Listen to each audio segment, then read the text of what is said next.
UP board class first year subject math lesson 10 चल रहा था लाइन।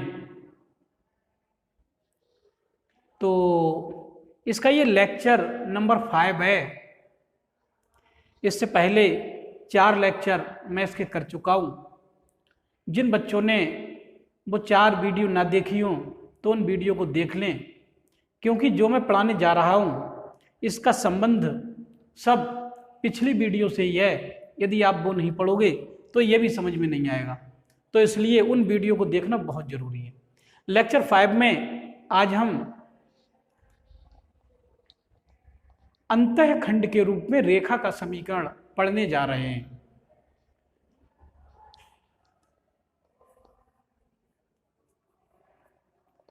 अंतःखंड के रूप में रेखा।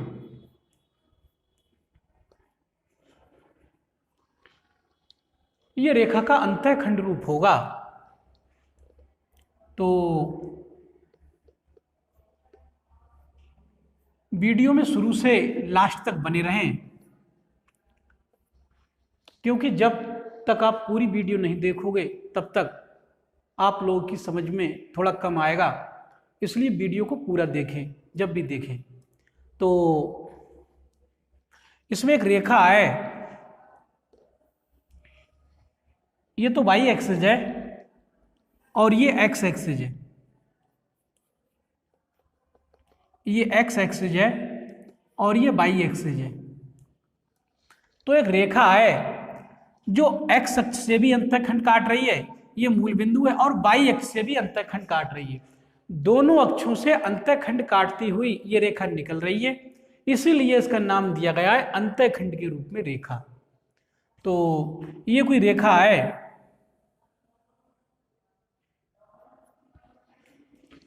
इस रेखा का नाम एल रखे दे रहा हूं, L, L for line, line means रेखा। ठीक, इसका समीकरण हमें लिए ज्ञात करना है। तो ये एक्स अक्ष से जो अंतःखंड काट रही है यहां से यहां तक की दूरी वो ए है, तो ये एक्स अक्ष से ए अंतःखंड काटती हुई निकल रही है, और वाई अक्ष पे भी ये अंतःखंड काट रही है। तो वाई अक्ष पे मान ले रहा हूं ये बी का अंतःखंड काट रही है, बी अंतःखंड काटती हुई निकल गई, वाई से बी का अंतःखंड काट रही है और एक्स से ए इंटरसेप्ट कट कर रही है। ठीक, तो इस रेखा का समीकरण क्या होगा, देखो ध्यान दें। अगर मैं इस बिंदु की बात करूं, इस वाले बिंदु की, तो इस बिंदु के निर्देशांक आप लिख सकते हो। कैसे? एक्स अक्ष पर चली हुई दूरी ए है, एक्स अक्ष पर चली हुई दूरी ए है, तो इस बिंदु के निर्देशांक होंगे ए कामा, लेकिन यहां पर बाई पे तो चले नहीं, बाई पे तो चले नहीं, क्योंकि एक्स अक्ष पर ही चले हैं। एक्स अक्ष पर ए का अंतःखंड काट रही है, तो एक्स निर्देशांक ए हो गया, और बाई चले ही नहीं, ना ऊपर ना नीचे, तो बाई निर्देशांक 0 रहेगा। तो इस बिंदु के निर्देशांक रहेंगे ए कामा 0। क्लियर? आगे अगर मैं इस बिंदु की बात करूं, इस वाले बिंदु की बात करूं, और इस बिंदु के निर्देशांक लिखना चाहूं अगर, तो निर्देशांक कितने होंगे इसके, ध्यान दें। इस पर केवल बाई अक्ष पर चली हुई दूरी है, बाई अक्ष पर चली हुई दूरी है बी, बाई अक्ष पर। ठीक, लेकिन एक्स अक्ष पर तो चले ही नहीं, देखो एक्स पर ना इधर चले ना इधर चले, सीधे यहां से बाई पे ही चले बी, तो बाई निर्देशांक बी है, इसलिए इस पर एक्स निर्देशांक होगा ही नहीं, एक्स निर्देशांक 0 होगा इसका। ठीक, तो अब हमें इस रेखा पर 2 बिंदु ज्ञात हो गए, एक ए कामा 0, ये जो रेखा मैंने एल लिखी है, ये जो रेखा एल है, ये जो रेखा एल है, इस पर 2 बिंदु ज्ञात हो गए। एक तो हो गया ए कामा 0, और एक बिंदु और ज्ञात हो गया इस पे 0 कामा बी।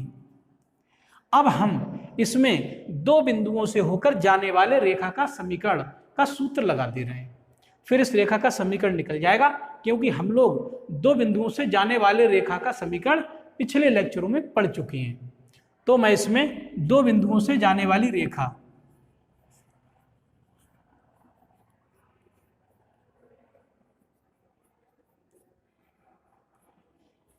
जाने वाली रेखा का समीकरण,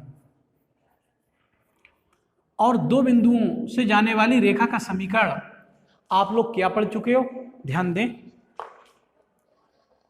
y माइनस y1 बराबर y2 minus y1 upon x2 minus x1 और ब्रैकेट में x माइनस x1।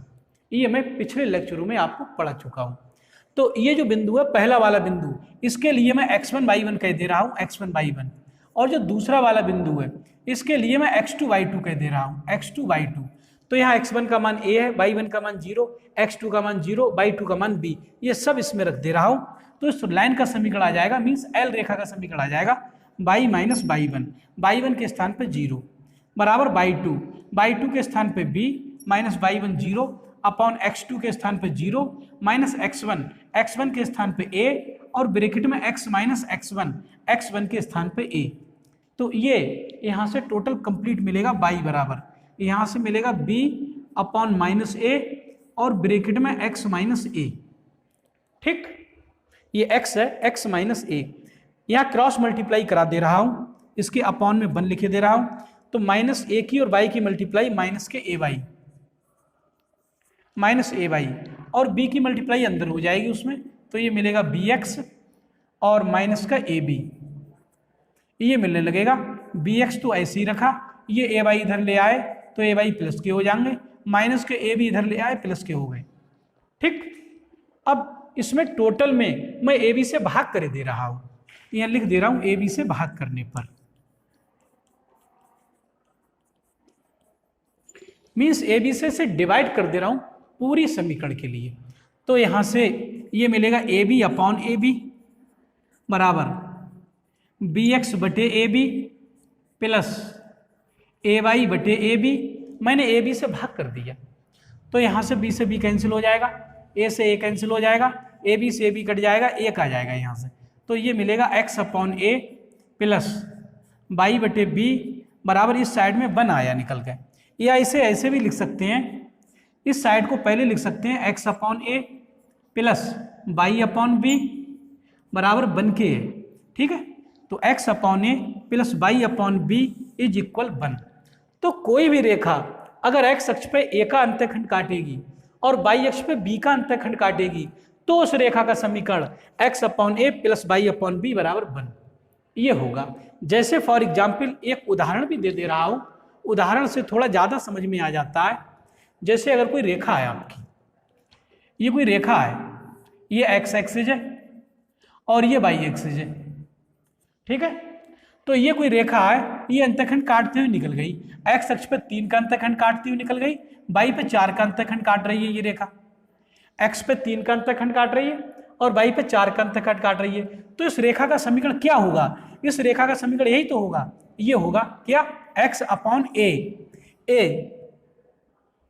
x अक्ष पे कटा अंतःखंड 3 प्लस y बटे b y अक्ष पे कटा अंतःखंड 4 बराबर 1। तो इस रेखा का समीकरण होगा x upon 3 plus y upon 4 बराबर 1, x upon a plus y upon b बराबर 1। ठीक, तो इस तरीके के जब क्वेश्चन होंगे, रेखा x अक्ष पर भी अंतःखंड काटेगी और y अक्ष पर भी अंतःखंड काटेगी, तो उस रेखा को हम direct x upon a plus y upon b बराबर 1 से निकाल लिया करेंगे। तो मैं समझता हूँ अब ये आप लोगों को समझ में आ गया होगा।